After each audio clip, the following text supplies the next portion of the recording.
What's going on, everybody? Good afternoon. And I said a couple days ago I would hit the accelerator on my 2025 draft coverage because the season's not too far away now, and I don't want to be talking about the draft a bunch after the games actually start. So I'm going to try to get out as much as I can before the games actually kick off. And we're going to move along to the next position here. We're going to take a look at tight end. We're going to take a look at tight end here.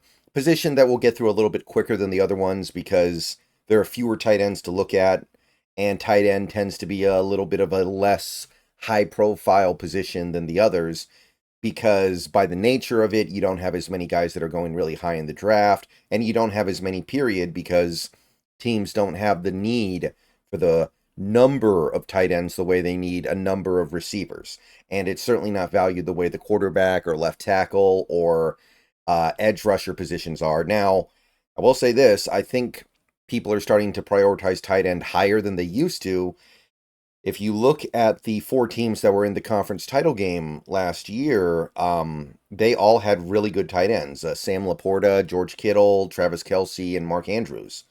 Those are four of the best tight ends out there. So there's a clear correlation, even though I personally don't think Kelce played his best football last year, even though the numbers were still pretty decent. Still, you would consider him to be one of the better tight ends out there. So let's take a look at this class. Let's try to get a feel for what's out there. Keeping in mind that the Seahawks, I mean, Noah Fant's on a 2-year deal. He could be gone next year. He's going to have 1 year left on his deal. Not that ridiculous to get out from under it. Pharaoh Brown's on a 1-year deal and is a tight end too anyway because he's a blocker. AJ Barner will be entering the 2nd year of his rookie deal, but you might not view him as somebody who can be a tight end 1 anyway. And then you're dealing with like Brady Russell and Jack Westover, who might just be preseason guys, practice squad guys, fill-in guys. So there's certainly a universe where the Seahawks need to utilize a top pick on a tight end. It's at the very least on the table here. So let's take a look at what's available here on the consensus big board on the mock draft database. You can see that it's pretty definitive, right? You've got one guy at the top, a first-round guy right now, expected to be a clear first-round pick. And then you've got 3 guys that are expected to go, according to the database aggregate big board anyway, right around early 3rd round. So look for one of these guys at least to bump up to like maybe the 3rd round, the 2nd round by the time we actually get there. Maybe they could even push to the 1st. And then there's a big drop off to day 3 guys right now. So for the moment, I think we just need to talk about these 4 guys a little bit, and we'll just see who ends up throwing their hat into the ring as the season goes on. So the first guy is Colston Loveland, and this is the guy. This is 100% the guy. Last year, he was teammates with AJ Barner, but even though AJ Barner was the one who was about to declare and go into the pros, and Loveland was a guy who needed to stay back, Loveland was still the more prolific player and the more important player to that offense. He was okay in 2022, didn't do a ton, had like 1 catch a game, but last year, averaged 3 catches a game, 650 yards, and 4 touchdowns. Remember, he's playing for Michigan. They don't throw the ball that much. We had to filter these Michigan receivers through a very particular lens because they like to run the ball in Michigan. So his 650-yard season is probably more like an 850-yard season in an even normal offense. So this is actually very impressive. It doesn't look it, but it absolutely is. So what I can say about Loveland, he's got a high amount of versatility in his ability to be aligned in different places pre-snap. You can line him up in line, you can line him up in the slot, you can line him up out wide in the backfield. He can do it all. Got experience with it.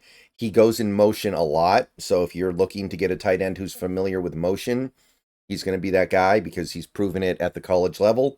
He's a good route runner. He runs good routes. His breaks are clean and smooth. His movement generally is smooth. He is a guy who is going to be able to break free of man coverage, and he also has a pretty good understanding of how to read zone and find the holes in the zone. He's got a big catch radius. He's somebody who will go make a play on any ball that comes into his vicinity. So if you're off target, he's still going to make a play on it. He's got a quality run blocking resume as well. He's a good run blocker. There are some areas where he needs to improve a little bit there, but he can run block good. His yak skills are really good. Once he gets the ball in his hands and has a little open field, he can get up to top speed very quickly. He's a really good all-around athlete just in general. His agility, his ability to jump, his ability to make people miss for a tight end is all really nice. I do think that there are some technique issues with his blocking. He plays with a high pad level sometimes. That's something that can easily get better. Some drops and some lack of aggression when going for the ball, that can be fixed as well. I think his drops are more along the lines of focus drops. And I think he has to get a little more muscle mass. He's already pretty big, but I think he's going to have to add a little bit of muscle for the NFL. So nothing there is a deal breaker at all. All that stuff can be addressed, and most of it will probably get fixed, maybe even in the next year. So Colston Loveland, clearly the number one tight end in this class. Not much negative to say about him. Anything negative can be fixed easily. So then we have a big drop off to the next guy. He's ranked at a 66. So early third round, we have Oscar Delp of the Georgia Bulldogs, another Georgia tight end. And it's all about the talent here with Mr. Delp, because it's not really about production because he hasn't had much yet. Last year was his best year by far. It's really the only year he did anything. He had 24 catches, so less than 2 a game, less than 300 yards and 3 touchdowns. So when you look at Oscar Delp, you're not looking at the production, you're looking at the talent, and he's a great athlete. He's got great acceleration, great agility, great jumps, great speed. He is a really athletic tight end, and because of that, when you're getting him, you're not just getting a tight end. You're getting a guy who can line up in the slot, line up wide, line up in the backfield. He's going to be able to do it all, and he's going to be able to do it all well and be dangerous wherever he lines up because he is just that athletic. Really good route runner overall. There are some little limitations there that might not be entirely fixable, but overall, I think he's a really good route runner.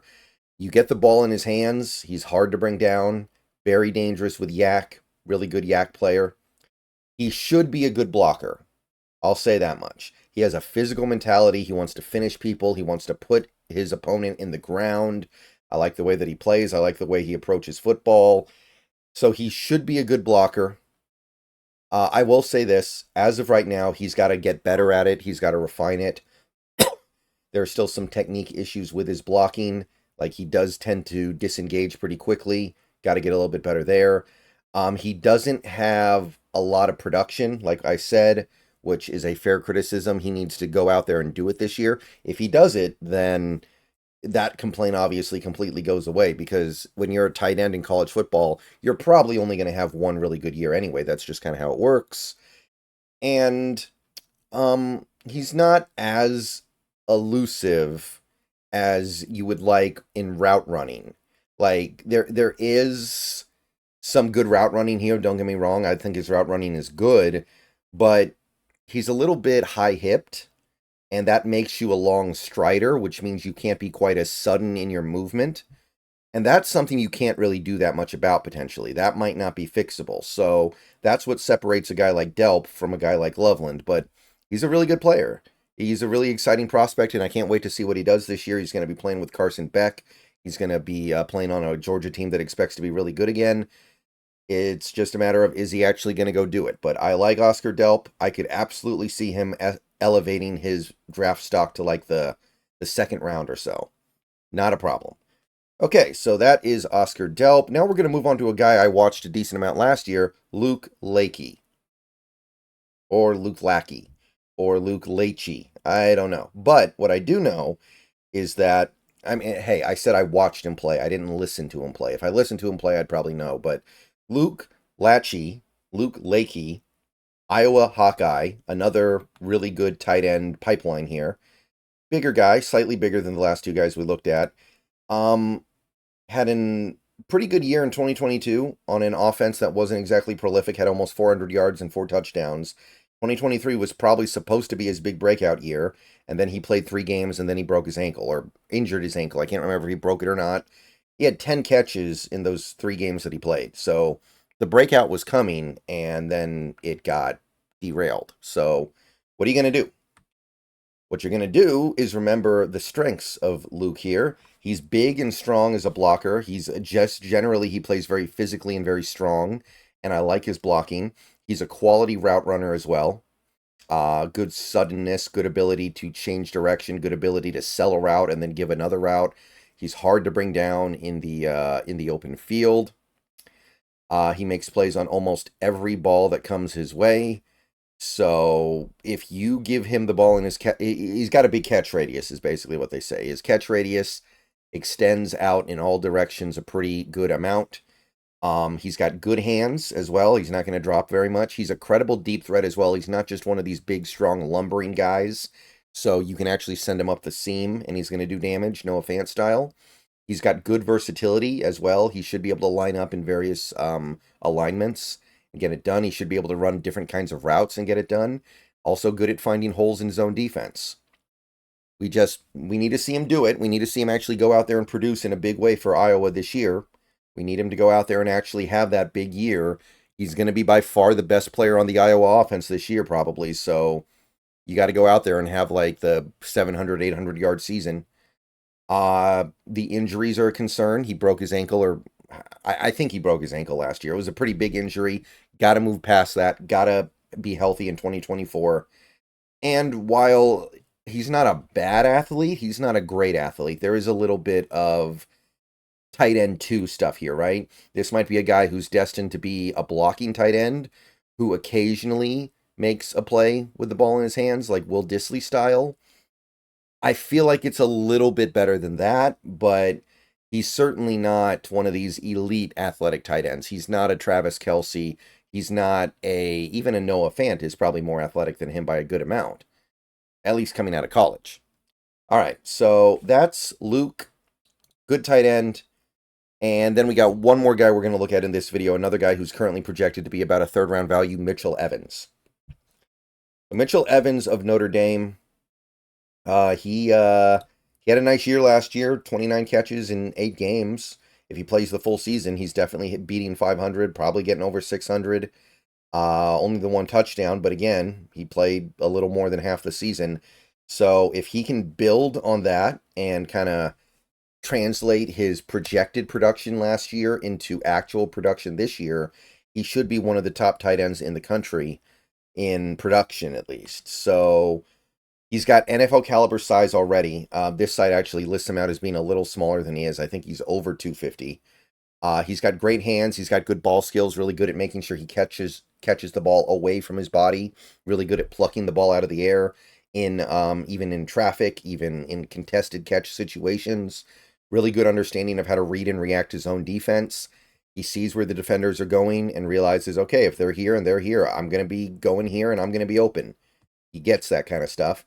He's got good acceleration. He builds up to his top speed quickly once he gets the ball in his hands or before he gets the ball in his hands when he's running a route. He's also got some promise as a run blocker. Should be able to be a pretty good run blocker. Already showing pretty good signs of his ability to be physical up at the line of scrimmage. So, good player. He is, however, a little bit more of a tight end too, right? He is a little bit more of the slower, plodding tight end that isn't going to terrify linebackers in man coverage and isn't going to be able to separate from safeties the way that some tight ends do.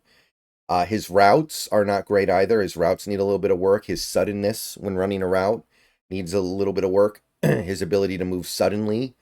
Pass protection is not where it needs to be yet, so he's a pretty good run blocker, but pass protection's lagging behind. And just overall, he's not really tight end 1 material as what we're seeing right now, right? There's a certain level of athletic ability and flexibility you need to have to be tight end 1. Mitchell Evans strikes me as a little bit more of a Will Dissly kind, a tight end 2. So, promising, valuable for sure, worthy as of right now of being a day 2 pick. Looks like it to me, but I don't know if he's going to be able to take that next step. Physically, he just might not have it. And that's all I have for tight ends so far. Those are the top guys. Those are the main guys to keep an eye on. It's obviously not, we don't have a Brock Bowers this year, although Loveland is not that radically far behind. It's certainly better than some of the tight end classes we've had recently. So there are going to be other guys that get involved as the season goes on. Like Bring In Stool was a guy I kept a little bit of an eye on last year. Presscorn I remember from last year as well. But those are the 4 guys we're going to start with. I'll see you guys later. Go Hawks. Let me know what you think down below. Let me know if there's anybody out there that you like. More draft videos coming soon.